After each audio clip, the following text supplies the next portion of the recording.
All right, everybody, welcome out to another episode of Windshield Time at Mountainland Supply. I'm Joey. I'm here with our CEO, Brandon Johnson. What's up, everyone? I'm also here with Spencer Shorts. Yeah, I'm here. You got 15 seconds last time, so you get 3 seconds this time. Only 3 seconds. That's it. And we're here with Devin Hansen today. What's going on? Not to be confused with the Hansen brothers, but we do have several Hansen brothers that work Hansen here. E-N, not O-N. Is that how it is? Mm-hmm. They're S-O-N? They're O-N, yeah. Oh, that doesn't even make sense. How? Mbop. Yeah. A chicken down. Ooh, wow. Bop. Yeah. Bop. One-hit wonders. Hansen E-N. You're an E-N. So are you guys from Scandinavia, I assume? Yep. I wonder Denmark. So why did they change it to E-N? I have no idea. Was it? Because, it had to have been O-N to start, Yeah. right? Hans' son. I assume so. Yeah. I bet it was coming through Ellis Island or something like that. Yeah. But it just spelled it S-E-N. Yeah. Or they didn't know how to spell in English or something. Yep. Isn't that cool, all those weird little Yeah. intricacies about how people's names come about? You were trying to say something.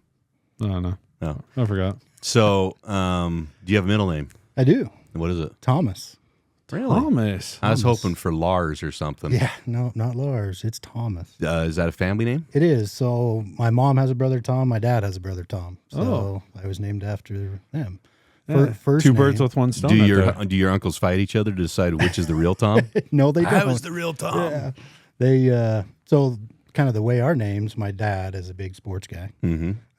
And so I was named after Devin Durant. Oh, Hey. really? If anybody knows Devin Durant. That's awesome. BYU basketball Yeah. player. Yeah. right? My oldest brother, Ryan, Yeah. is named after Nolan Ryan. Oh, really? And then my brother Brett, who I think you know, Brett. Oh, yeah, I know you Brett. know Brett. Yep. He was George Brett Oh, really? from the Kansas fan? Yeah. A Kansas City fan? So The that's Yankees kinda just how took the one on the majority chin of last us- night from the freaking Royals, Yeah. so it's a little sore They subject. took one on the chin? No, come on. They didn't give anything up, man. Last night? Yeah. The Royals won. They're good. Okay. The Yankees suck. I don't think we're going to get into this one. They got Took extremely one on the lucky chin. last night. Whatever. Anyway, George Brett. Yeah. That's, What about your sister? What did she get her name from? I don't know. Whitney Houston or something? Maybe. I don't know. Eli Whitney? Brit- You guys yes. into cotton or something? No, All right. I'm not sure where. Does mom get All to I choose the know- name? That's We a must- cotton gin we must have reference. been the favorite because our names were picked by my dad. Yeah, Apparently. So. that's true. That's actually unusual. We might need to call up your mother and ask her where she could. got your sister's name from. And why did she give your dad the right to be able to name all the kids? I don't know that he named all of them. How many Just sisters his do you favorite. have? Do This you have 3 sisters? Yeah, so there's 7 of us. What was your other 2 sisters' names? Megan and Aaron? Hmm. They're twins, but look nothing alike. We need to figure out why they have their names picked. I'll figure it There's out got to be some sort of and get back to you on that. there's an algorithm that we're missing out on here. Did your mom pick all the girls' names and your dad pick all the boys' names? It might have been that way. I don't know. Where do you fall in line? I'm the middle child, Oh, okay. which Picked is on. kind of my calling in life. Always picked on, always marginalized. Just, the middleman, just the guy that is I'm just here making things work. just the middle guy. I freaking love you, dude. Just get stuff done. Yeah, I'm just here. I like it. So 7 kids total. 7 kids total. That's a good family. Yeah. That's a good size. Yeah, it's a lot of fun. Loud and rowdy when you get all together, I'm sure. It is. When my wife and I got married, we were having the conversation, how many kids do you want to have? And she's thinking because I come from a big family that I'm going to want, 7, 10 It usually kids. goes the other way, right? Yeah, I said I'm good with 2. Yeah. Let's do boy, girl, boy, whatever it ends up and call it. And Yeah. so And There we how are. many do you have? I've got Two? 3 right now. 3. Yeah. And you're done? If you ask me, yeah. Yeah. But Well, we know but you're not But in we charge. know all, Yeah. we all know who's going to win. Yeah. So how many did she want? She wants 4. Okay. I mean, 4 is a good. That's how many we have. Anything more, and you do have to change cars. So I did try and tell her at the same time. I said, because I've got 2 girls and a boy. So I said, if you can promise me a boy, I'll get on board. That's really up to you. So You got to throw that Y chromosome, something I have never been capable of. yeah, So, I luckily did. My last one. so we went from historical stuff with Eli Whitney to now we're talking about genetics. What else do you want to go to next? you tell me. Where did you grow up? Nephi, Really? He's a true blue Nephite. born and raised. All right. He's a wasp. Wasps. By the way, can we just get the elephant out of the room? Let's do it. My daughter I'm a Spanish Fork Ian. Did we decide on that? Spanish Forkite? Spanish Fork Ian. So I moved to Spanish Fork, right? Their high school mascot, I thought, was the crappiest one on the planet, the Don. Mm-hmm. Because honestly, that's just an uppity, middle-class person who was gifted land by a freaking governor of Spain, okay? That is not heroic. They don't even know how to use the sword that they have. Zorro beat up all the Dons. It's not heroic, okay? And then I heard about the Wasps. Anything you got an SPS at the end of, waspices. Yeah. Why the hell do you have a wasp as a mascot? There's nothing heroic. Because we just fly around your head. And Unless you're allergic and don't have an EpiPen, right? You can beat a wasp. By the way, You can catch them. I don't know if you. Oh yeah, now we're going down this road. I thought the rabbits were bad until I heard about the wasps. I'll agree with you on the rabbits. Oh man, We had a lot of jokes about rabbits. Delta back in the rabbits. day. Oh, I bet you did. I don't know if you know this, but as a lunch topic, very often it's high school mascots with Joey. I can see Well, that. I mean, the lion's hard to beat. The beat diggers. Oh, Bruce is a beat digger. I didn't know Bruce was a beat digger. Can't you tell Nah, by it makes looking at him? sense. He I just guess looks it like a makes nerd. Makes sense. I was a knight. Yeah. See, knights, that Yeah, is Lone heroic. Peak, Yeah. Yep. Caveman, I mean, being a Neanderthal, that Yeah. doesn't. I Being mean, a that brute. doesn't. Yeah, that doesn't spell heroics unless, No. of course, you've watched what's the Croods. Mm-hmm. I do like the Croods. I just got to also drop this that I went to a world class high school for all those that are out there. World class. World class. Where's this coming from? That's what we have on our high school. Oh, Lone Peak says that. Yeah, it says world class. Self-titled. high school. Oh, really? Yeah, world class.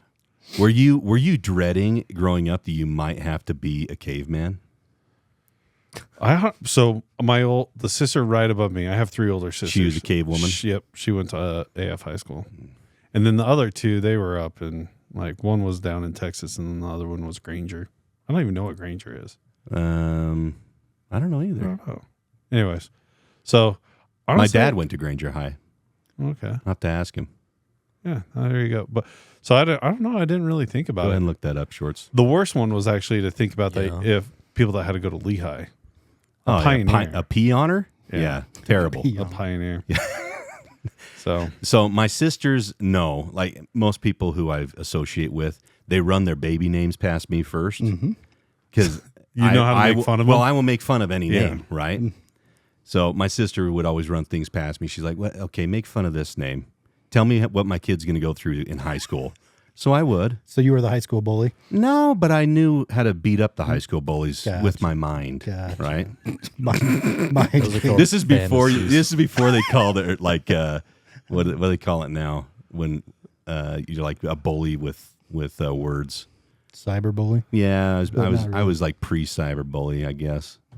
But I was a force for good. I was like Robin Hood. you're like an emotional abuser. A little bit. I was an emotional evangelist. Like I would go and I'd save people.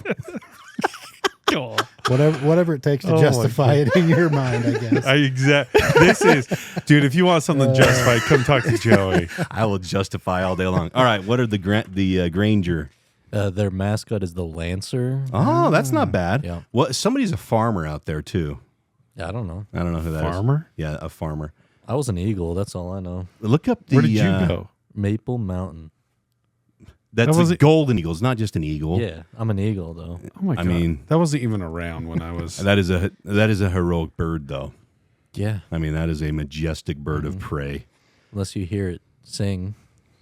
Sing Yeah, when it speaks, it doesn't sound that great. like the caw. Yeah, That no. sounds awesome. Do you hear that coming? That sounded like if a you're crow. a fish, you're screwed. So just look up a real golden eagle sound, and you'll be sad for the rest of your life. Oh, I don't know if I want to do that. I think this is probably the biggest tangent we've ever been on. You're welcome. Happy to help. Well, it got started because the wasps. I know the wasp. So it's not his fault. And he brought this up yesterday at lunch. He's like, "Oh my gosh, I can't believe it! Can you believe that a high school has a wasp?" I got into it with Cindy Keach about it. That's why it was fresh in mind. because we also decided that Wasatch High School is a wasp. They're the wasps. Yeah, they are. So shout out to our Heber store. I'm sure they got some family up there that's wasping. So you're not unique, man. It's fine. Neither I'm is unique the just lion. like everyone else. Yeah. The night, that's fairly unique. I don't know how many more nights there are in the state of Utah. What's that? Mountain Crest? Are they nights out there in the Harriman? I don't know. Harriman? Isn't Mountain Crest up north? Made me think of something else. I thought that was northern Utah somewhere. Mountain Crest. Bountiful area. Yeah, or something. that's what I thought. I'll Too. think could it. be wrong. I'll think of it.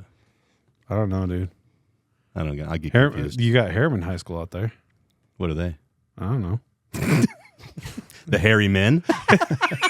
I totally would do that. See, that should be a caveman. Yeah, should. the Harriman hairy men. Yeah. Oh man, they missed out. They See? missed a huge opportunity. You missed the opportunity. You should have been there to name it. That's true.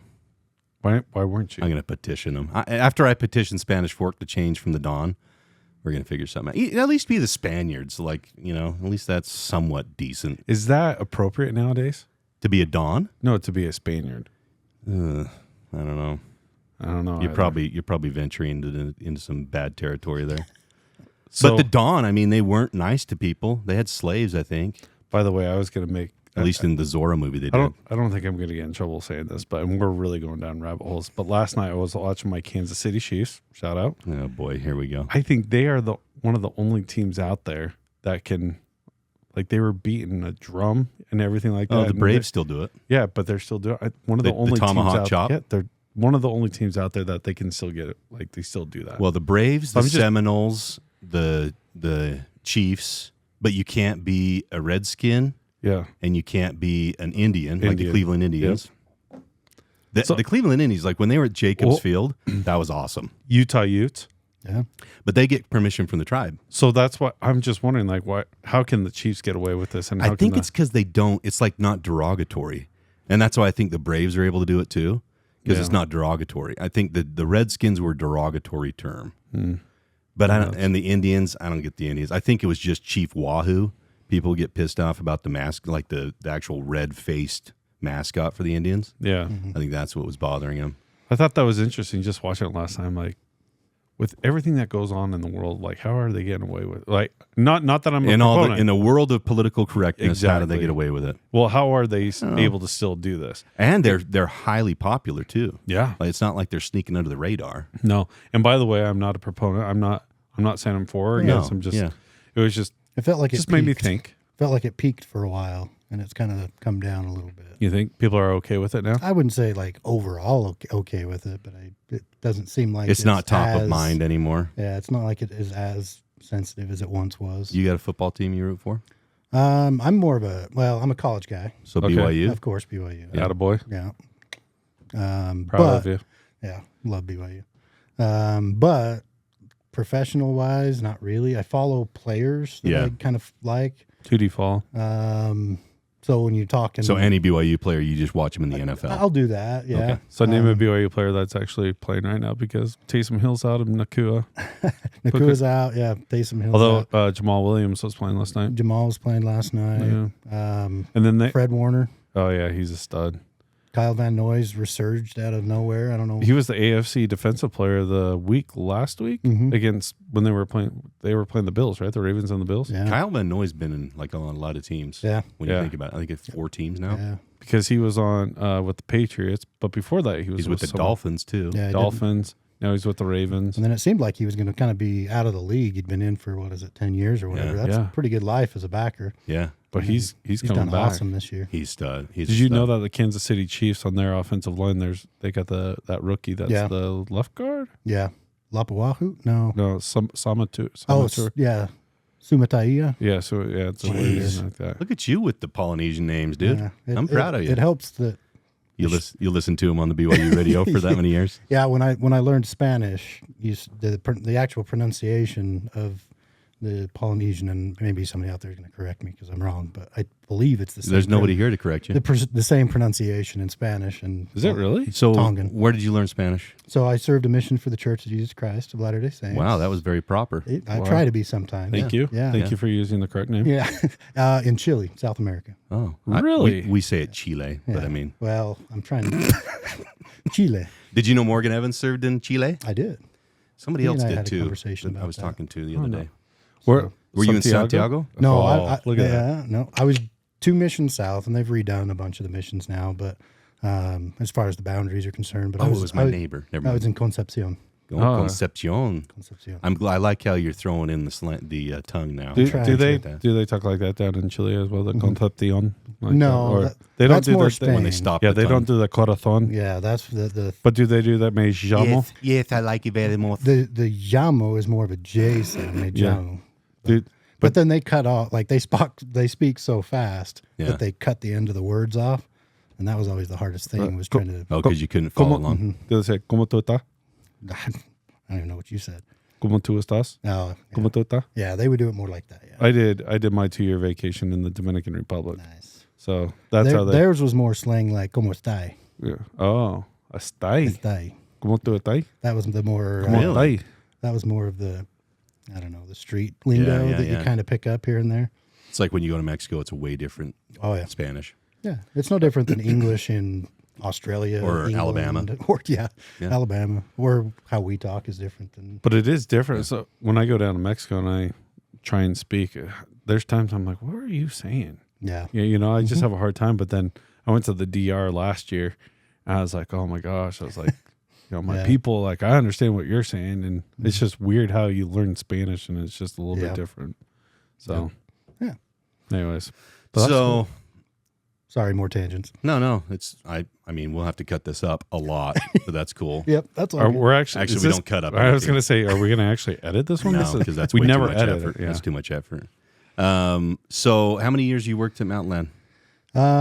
So I would say I've got 3 start dates, Oh, Ooh. all right. but I know where you're going with this. so the first one was I graduated high school. Then we went on our senior trip, and then the next Monday, June 1st, Mm-hmm. started as Dale Bear's tool runner. I remember that. That's a cleaned up term. But, Yeah, it is. and so I did that for that summer. Yeah. Just that was when kind of the service department was getting started. Yep. Matt was, I believe, still in sales at that time. Yeah, he was the sales manager over Ag. Yeah, and so Dale was just running like mad. I mean, we spent probably 2 or 3 nights a week out in the basin and hotel rooms. Was Frank here still? Yes. Okay. Yeah, at that time Frank was still doing taps. Yep. And so, yeah, Dale was still doing taps too a little bit. But Yeah. at that time, Frank started doing the majority of them. Yeah. From what I remember. Yeah, I couldn't remember.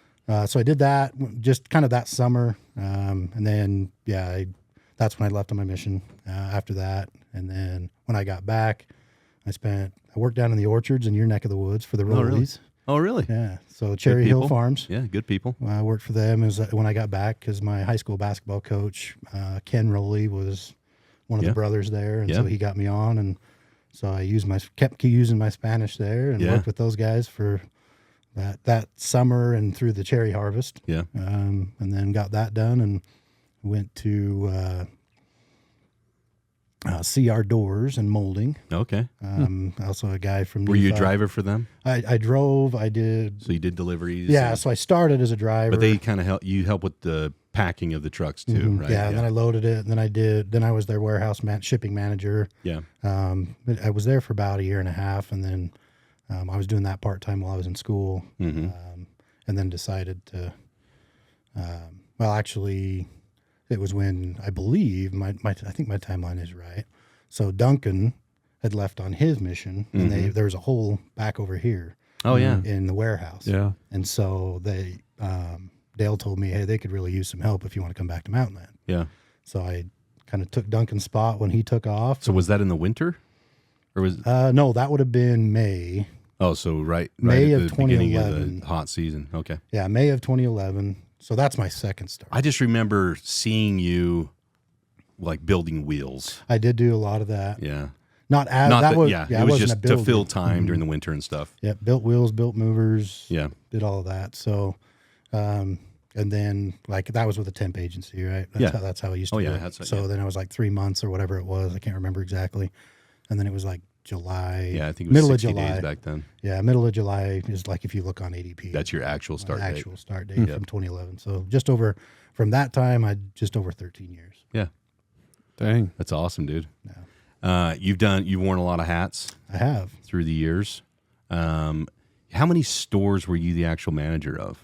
So I was the manager of the Spanish Fork, the old Right. Spanish Fork store, Yeah. the Nephi Pump Center. Yeah. So technically, just those two is the actual manager. Okay. Yeah. Okay. And then you did dispatch for a lot of branches too. Yeah, so I did dispatch over here at the ag building, Yep. which I still refer to it as the ag. It's the Oh, yeah. I know it's the turf now, but MLAG. Yeah. So yeah, I did dispatch there. Did a stint on the counter for a little while. For those who know my personality, I'm not a counter guy. Like I know I've heard you say how much you love the counter, and a lot Yeah. of people it's their favorite thing. But I remember going in. Matt Scott was my manager at the Yeah. time. And I go into Matt and I'm like, Matt, I hate this. I don't like talking to these idiots. I was like the guy that was watching the clock tick down to Yep. 12 o'clock so I could get out of there and Yep. take an hour lunch kind of a guy. It just wasn't my thing. Yeah. You know, Much more comfortable doing other things. I was more comfortable behind the scenes Yep. and not in front of people and just kind of doing that. And so, yeah, I was on the counter for a little while. And then, Matt came, he called me in his office the one day. It might have been, I don't remember the exact timeline, month to 6 months, something later. Yeah. And just said, hey, we've been having some issues in the warehouse with accuracy on deliveries and some other things. And he said he wanted to offer me the warehouse manager job under a couple of conditions. I fixed the culture Yeah.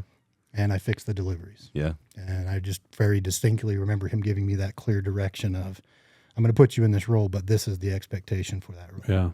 Yeah. And I hope I did okay with that. But I remember when you switched, when you were put over that position, I remember it was a distinct change. And you want to talk about the culture. I mean, it was like, because before that, shipping out of the two Orem, MLOR and MLAG was very hard. It was almost like, we don't help one another. Yep. As soon as you came in, it was completely different. It was, hey, we don't have deliveries over here at MLAG. What do you got at MLOR? We'll take it for you. I remember that distinctly, and that was Shandon awesome. was the warehouse manager over here at the time. And so I worked with Shandon really close doing that. And then when he moved on from that role, like I think he went to assistant manager or whatever. Yep. But then Jeff Cobb came in. So I worked with Jeff, not for a long time, but talk about two guys that had their stuff together and still do. But Yeah, A players, A plus players. Yeah. Some of the best that we have. Yep. And then, so then from there, down at the Spanish Fork store, Duncan was the manager down there. And he called me and said, hey, man, I need somebody down here. Yeah. And so I did make, and this is the thing that like I like to tell people this when we're talking about people that see horizontal or backwards moves sometimes in a negative light. Yeah. Because I was a warehouse manager up there, moved to Spanish Fork as essentially a driver. Yeah. But at the time I was kind of in the ag world. Yeah. I didn't know anything else that Mountainland really did. I mean, exposure, yes. Sure. But as far as learning it, I didn't. And so I saw it as an opportunity to go down, learn plumbing, learn waterworks, learn the rest of Mountainland's business, to be able to further my career down the road eventually. And so super smart, dude. Yep. So, that's, I know we're not to the advice part of it yet, but We're always at the advice. that's dude. one of the things that I would, always tell people is look for opportunities at any time, I'm one of those weird quote guys. Like I tell this to my team all the time and they just roll their eyes, but I like quotes. And one of my favorite quotes, and I've got it hanging up in my office is, if you're not willing to learn, no one can help you. Yeah. I But- love that. If you're dedicated to learn, no one can stop you. Who said that? I don't know. I found it one day. Devin Hansen said it. No, it's not mine. I won't take credit for that, but I will take credit for. So say it again. So if you're not willing to learn, No one can help you. no one can help you. If you're dedicated to learn, no one can stop you. I love that. That's way good. Being a lifelong student, I think is one of the best pieces of advice that anybody could ever give or receive, because I love learning. Yeah. Like I'm always listening to books. I'm always listening to, different podcasts. I love learning new things. And it's kind of startling to me because I've had a few friends where they were like, I freaking hate that. I hate learning. Yeah. Like, man, I don't know any different. It's kind of, it's a foreign concept. Well, it becomes stagnant in Yeah. life if you don't. You gotta And then there's that other quote that there is no stagnation. There's only growth or decay. Yeah. And if you're not growing, you're dying. Yep. In learning, in life, in everything, in every skill, And it's kind of sad to watch people regress. Yeah. There's progression and regression, no stagression. Yeah, exactly. Yep. So, I mean, that was kind of the step to Spanish Fork, right? It was kind of that sideward or sideways, or you could even look at it as a backward step across the board, but it kind of propelled the opportunity. Yeah. Right. Pump Center comes around a few years later, and I remember talking to Ben, and I said, "Hey, I'm hearing rumors that you're opening a branch in Nephi." I live in Nephi. I'm a wasp. Like I'm a waspices here. And he's like, "Well, I don't really have any, any management or any other opportunities," because I was managing the branch in Spanish at the time. And I was like, "I don't care. I'll sweep the floor. Whatever you want me to do, I'll go down there." And he's like, "Well, I'll keep you in mind." And I just kind of, at that point, I was like, "Nah, not going to happen." Well, and then I hear it comes on. This would have been February or March of 18. Yeah. I think. And then the end of August and middle of August of that same year, Ben calls me. He goes, "Hey, how do you feel about Nephi?" And I'm in. What do you got? He's like, "We need somebody to go down and teach Mountainland." Yeah. And that, with Jim and Joe down there have done a phenomenal job getting that place going. Yep. But just the paperwork side of things. Well, and the processes they just needed some help with. And so, again, prepared for an opportunity by learning. You take that opportunity and run with it. And, going, I know you had Jim on here a little while ago. You go from $700,000 to $30 million just, last fiscal year as we finish. And just to see the growth of that and seeing the opportunities that it's provided. Well, being a part of it. You didn't just watch. Yeah. Well, you have your fingerprint all over it. Yeah. It's all of us though. Like, there's 75 of us that are working our tails off for it. It's awesome. So it's been a fun ride. Learned a lot. Had a lot of really good mentors. I don't hesitate to name mentors because you're always going to forget somebody, but there's a lot of people. That's the thing is, and I know it's been mentioned on the podcast several times, but find somebody that will put their arm around you and teach you. Yeah. Jim Wanker's been one of those guys for me. Yep. That's cool. Good man. I've learned more from that guy than probably, anybody else. Yeah. You're kind of a product of those you spend your time with. 100% you are. And fortunate for me, I've been able to spend time with some really good people. Yeah. So that's awesome. So what's one thing that you've learned as you've kind of stepped through your different progressions at the company? What's one thing you've learned? Not necessarily advice, but just one thing that you've learned that maybe you didn't expect to learn. Something that surprised you. You weren't ready for that one. I wasn't. That's a good curveball. Yes. I was not ready for that one. Something that surprised me. I think that you can do hard things. Yeah. Not that I didn't have confidence in myself, but that's something that I've always, kind of battled a little bit. And when you just dedicate yourself to something, you can learn a lot of things. And so, it's kind of that.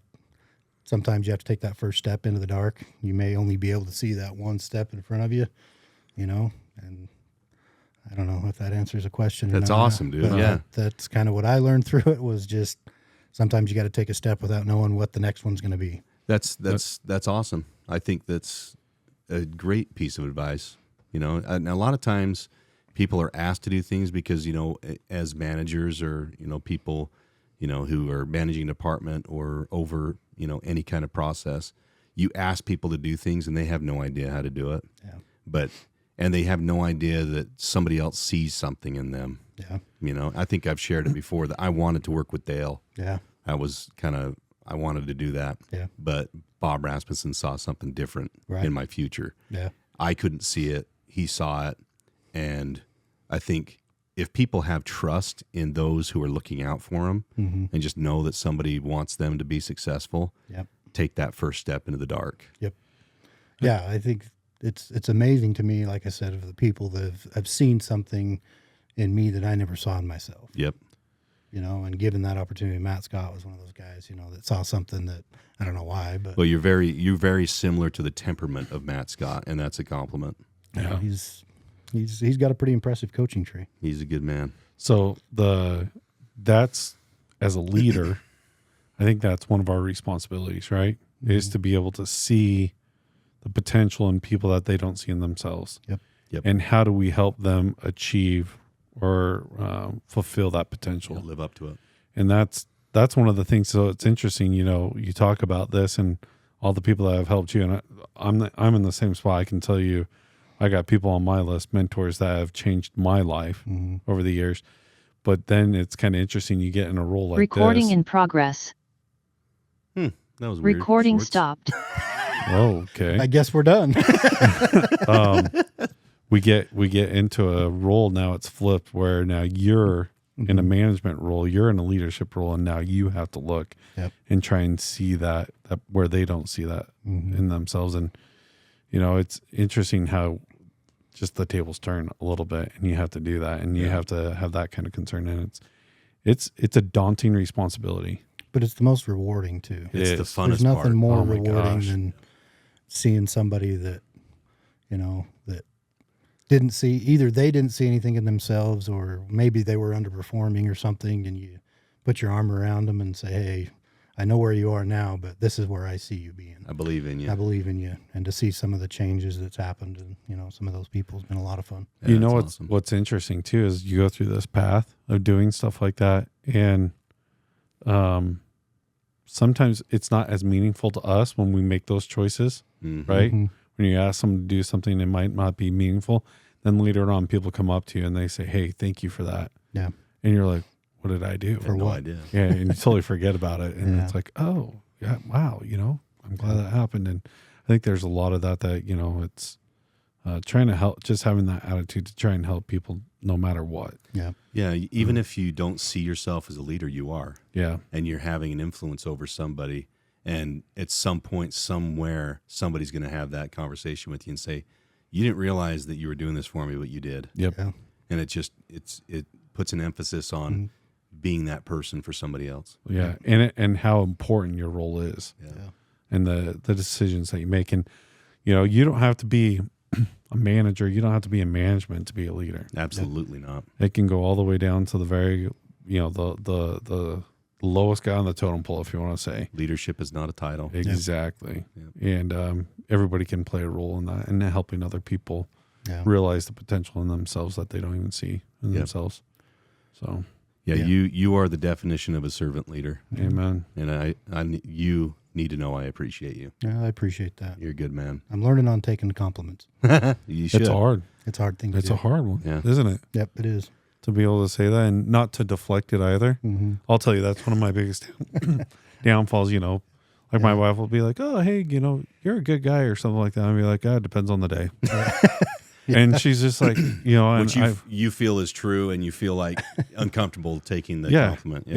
It's awkward and it's hard. And I've been told like, Knock it off. yep, stop it. Don't deflect it, because that's also very rude to the other person that's giving the compliment. And so to say, I appreciate that. Thank you. And so anyways, but I would also echo Joey's, his words too. What he said is phenomenal, man.